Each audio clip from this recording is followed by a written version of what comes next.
Assalamualaikum pemirsa. Pemimpin baru polisi baru saja dilantik. Banyak yang harus diurus dan menjadi pekerjaan Kapolri baru ini. Namun di dalam internal polisi, sederet masalah telah menunggu. Selama menyambut kedatangan pemimpin barunya, sejumlah polisi berulah, mulai dari tuduhan memperkosa, menembak mati, mabok, hingga telanjang bulat. Bersama saya, Lilis Patra, inilah Cakrawala selengkapnya. NS, seorang perempuan warga Kecamatan Pasrang, Jember, Jawa Timur, tertimpa petaka paling mengerikan buat perempuan, diperkosa. Lebih miris lagi lantaran pelakunya adalah oknum polisi. Inisialnya MT, pangkatnya agen komisaris polisi. Malahan, ia kapolsek di wilayah Polres Jember. Ceritanya meletup di 2011. NS sedang galau lantaran suaminya, AT, kesandung masalah pidana di Bali. Lantas, sang suami menyuruhnya pinjam uang ke AKP MT, Ketua Paguyuban Kerukunan Keluarga Sulawesi Selatan di Jember. NS juga anggota paguyuban. Membawa bocah balitanya yang berumur 1 tahun, NS datang ke rumah AKP MT. Kebetulan si bocah mengantuk, dan sang kapolsek minta si bocah ditidurkan di kamar. Urusan pinjam duit kas organisasi rampung, bakal diberi 2 juta rupiah esok harinya. Saat akan mengambil balitanya di kamar itulah petaka datang. Si polisi tiba-tiba datang dari belakang, menyergap, membekap, memperkosa. Meski perkosaan terjadi tahun 2011, namun suami korban lapor polisi pada akhir 2012. Sampai 4 kali sama dia, malah saya dipulangkan sampai jam 4:30 sama Mustafa itu. Berarti disekap? Iya, di kamar habis digituin, terus dikancingi pintu. Saya gedor-gedor minta pulang, nggak didengerin. Terus anaknya gimana waktu disekap? Tidur kan? Saya meronta-ronta, tolong buka pintunya, saya mau pulang gitu. Dia nggak dengar. Setelah itu, pas dia pingin gitu lagi, dia masuk. Setelah digituin saya lagi, saya dikancingin pintu. Terus dia keluar lagi gitu. Selama berapa jam itu, Bu? Pokoknya jam 7, jam 12, terus mau subuh itu. Sampai jam 4:30 baru saya diantar pulang. Seharian ya? Malam. Semalaman ya? Iya. Pemeriksaan terhadap korban kami juga menggandeng dari Komnas Perlindungan Perempuan dan Anak, di mana ini untuk menunjukkan bahwa kita terbuka dan bisa dipantau, dan dalam pemeriksaan tersebut juga kami kasih handicap. Kami rencanakan untuk besok kami mendatangkan lay detektor tes kebohongan, di mana itu akan kami lakukan tes itu kepada Kapolsek, kemudian korban maupun suaminya, kemudian termasuk ada beberapa saksi termasuk tukang ojek. NS dibekap trauma hebat. Emosinya tak kuasa dipendam saat melihat polisi berseragam. Saya lakukan pemeriksaan ulang untuk cross check ada kebohongan atau enggak kan gitu. Termasuk nanti akan saya lakukan terhadap saksi juga, saksi korban, baik istrinya maupun Pak Tamarayan. Saksi belum. Saksi sudah 5 orang saya. Kelakuan bejat oknum polisi bukan hanya terjadi di Jember. 9 polisi anggota 1 polsek di Gorontalo juga diduga memperkosa. Gawatnya, korbannya masih di bawah umur. Ditodong pistol, korban warga Kecamatan Tolangohula diperkosa berulang kali selama Juli hingga Oktober lalu. Hingga kini, baru 2 dari 9 polisi yang dilaporkan memperkosa ditetapkan sebagai tersangka. Aibtu IG disebut korban sebagai pelaku utama. Seorang lagi berpangkat bintara. Iya, masih dilakukan penyelidikan. Siapa itu orang-orangnya, berapa banyak dan lain sebagainya itu karena sampai sekarang belum jelas. Kalau nanti sudah ada kejelasan, nah pasti kalian juga akan tahu. Tidak ada yang akan saya tutupi, tidak ada. Sekalipun anggota siapa tidak ada yang tahu. Oknum polisi dilaporkan memperkosa.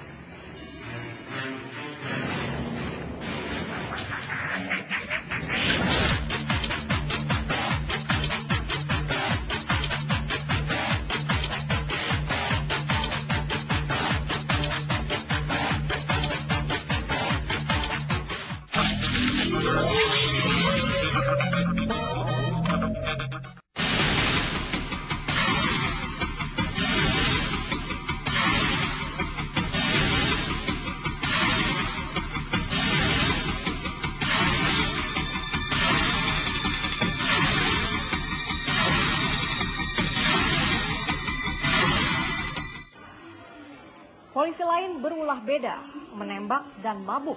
Disinilah bahayanya jika senjata api di tangan orang yang tak punya kontrol yang kuat.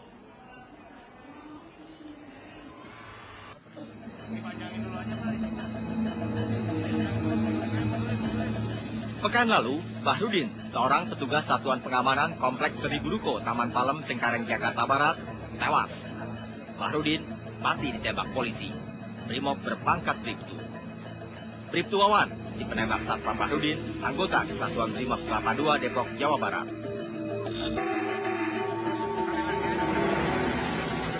Musabab kematian Bahrudin sepele benar. Ceritanya, Bribtu Wawan, si komandan Kompleks Ruko, tersinggung lantaran si Satpam emoh memberi hormat kepadanya. Pun, saat dihukum melakukan push-up, Satpam Bahrudin menolak. Bribtu Wawan mencabut pistolnya. Sejatinya ia cuma bermaksud menggertak untuk bikin takut si Satpam. Namun tadinya dor, pistol meletus. Satpam Bahrudin tumbang, mati seketika. Peluru menembus dada kiri. Ya, informasi tadi katanya sering di sini dan kenal juga dengan security di sini. Tapi untuk identitas pelaku yang diduga pelaku masih kita dalami sekarang, nanti perkembangan kita. Berapa kali tembakan, Bang? Mungkin pelakunya satu orang, tembakan tadi ditemukan satu buah proyektil tembus dada kiri ke belakang. Jadi korban mengalami luka satu luka. Luka tembakan. Tapi ditembaknya jaraknya berapa? Kalau mungkin jarak dekat itu tembakan. Dari depan atau dari belakang, Bang? Dari kemungkinan dari depan. Depannya. Terus dia nggak tahu saya tinggal di Kunciran, dia tinggal di Bisa. Tadi emang lagi kerja, Bang? Udah berapa lama ya, Pak?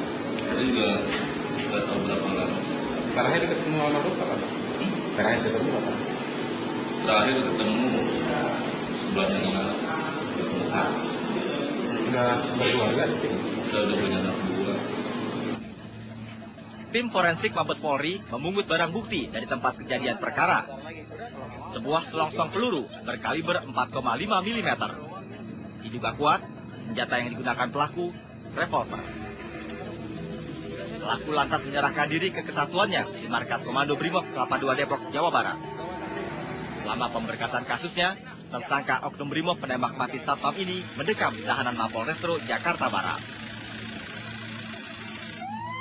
Benar katanya anggota Brimob? Itu masih kita duga, tapi nanti kita dalami dulu. Benar ya Pak, tadi kalau menurut warga kan anggota Brimob? Ya mungkin masih diduga Bang ya, cuma nanti setelah kita amankan nanti baru kita.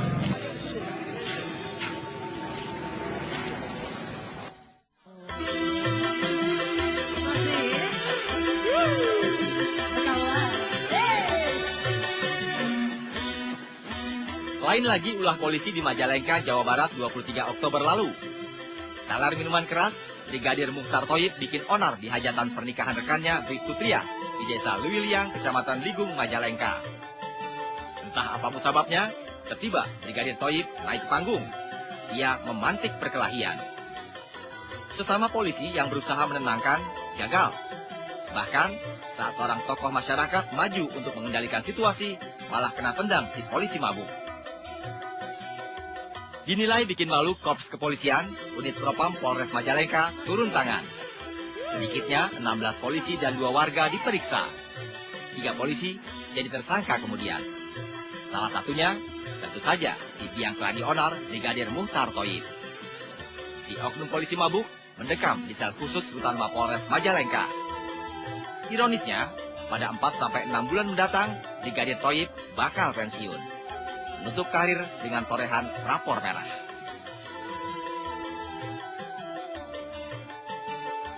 Sebagai tengah langkah, hari itu juga saya perintahkan Kasih Propam untuk mengamankan yang bersangkutan, kemudian periksa, setelah diperiksa kita langsung kita sel. Kemudian kita periksa saksi-saksi, baik teman-temannya, satu rating maupun anggota yang lain, kurang lebih sampai 16.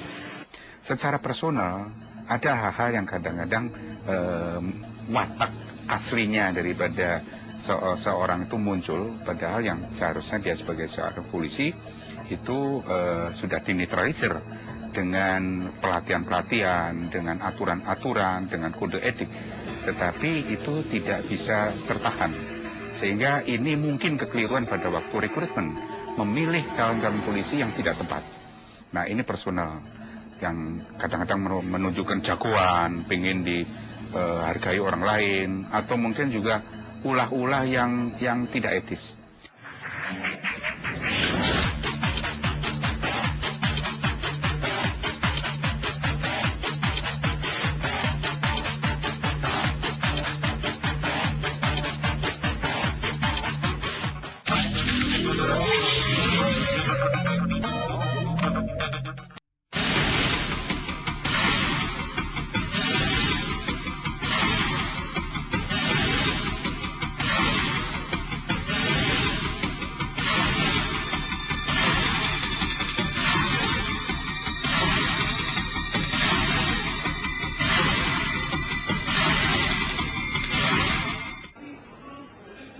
Mengagumi keindahan tubuh diri sendiri itu hak masing-masing orang.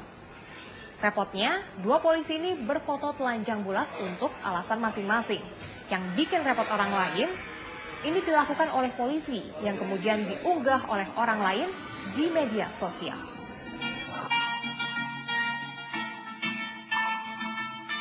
Biasanya pelaku atau korban foto bugil adalah perempuan. Namun, yang terjadi di Wonogiri, Jawa Tengah, ada aneh.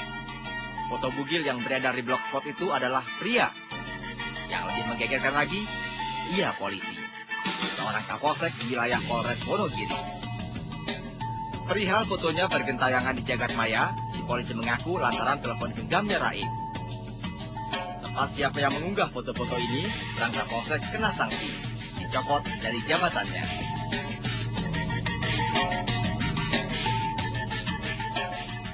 Tentu masih segar dalam ingatan ketika foto seorang polwan di Lampung beredar di situs jejaring sosial Facebook.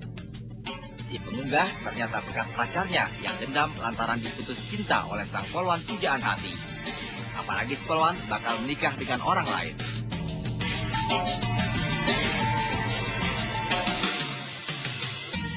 Dari polisi menembak sembarangan sampai memperkosa. Dari polisi yang mabuk hingga berfoto telanjang. Dari yang kasusnya pidana sampai menerabas moral. Inilah potongan potret buram polisi kita saat ini. Boleh jadi jumlah polisi berkelakuan menyimpang tak seberapa jika dibanding mereka yang menjaga integritas. Namun, Kapolri baru Jenderal Sutarman tak boleh membiarkan. Terutama pada anggota yang melanggar tentu harus diberikan tindakan yang tegas. Seperti ini sampai membunuh orang, ini bukan suatu tindakan salah profesi atau salah prosedur, ini sudah salah pidana. Ya, direncanakan OT tidak, ini sudah pidana, membunuh dia. Nah, ini harus diberikan hukuman yang berat dan tidak diselesaikan secara propam atau prosedur dari kesalahan tugas, tetapi ini sudah pidana. Jadi masuk ke peradilan umum. Nah, ini PR Pak Sutarman di dalam rangka membenahi diri sebagai seorang pemimpin. Sekarang kita harapkan sebagai pemimpin menjadi idola, menjadi teladan. Seorang pemimpin, Pak Sutarman akan menjadi idola kalau dia bisa menjadi keteladannya dan bertindak tegas, tidak pilih kasih dan melindungi semua pihak. Tapi kalau pilih kasih kelihatan, kemudian nanti tidak tegas, tidak keras terhadap penyimpangan moral ini, maka akan juga luruh lagi hanya sebagai seorang pejabat Kapolri. Dan statement yang sangat tegas, tindak tegas pelanggar dan seterusnya ini, saya melihat ini momentum yang sangat bagus bagi polisi untuk berubah. Ya. Saya kira seperti menggunakan teori bad apple itu, kalau ada apel busuk dalam keranjang harus kita buang. Jangan menulari apel-apel yang ada. Nah, kalau apel ini masih saja berada di dalam keranjang, dia akan menulari, maka semuanya juga akan menjadi busuk. Nah, itu yang tidak kita harapkan. Ya kan, kita berharap bahwa polisi menegakkan hukum meskipun itu anggota Polri, ya. Kemudian proses hukum, kalau proses hukum selesai lalu dia lakukan sidang kode etik.